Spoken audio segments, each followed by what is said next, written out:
now what we're going to do is our little green peppers, and these are actually our unripe peppers. And as you can see, we have this really bright green that's been colored up for our leaves, and then we have this yellow, and what we're going to do is we're actually going to mix the two together because you want a very, very pale, pale green.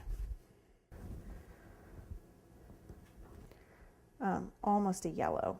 And keep in mind that you're not going to need as much of this color because your green peppers are smaller than your red ones.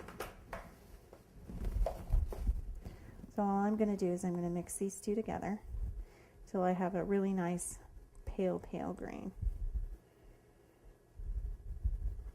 And if your fingers start to stick, go ahead and break out some of that vegetable shortening. For the most part, you'll notice that with the platinum paste, you don't have that problem as much as you do with other types of gum paste. But depending on how warm your hands are or how warm the day is, it still can get sticky. So make sure to have that on hand. Okay. And now we're basically just going to repeat the process that we did with our red pepper. We're going to roll it out. Yep. I'm going to bend my wire a little bit, not too much, so I have a nice curve. Dip my end.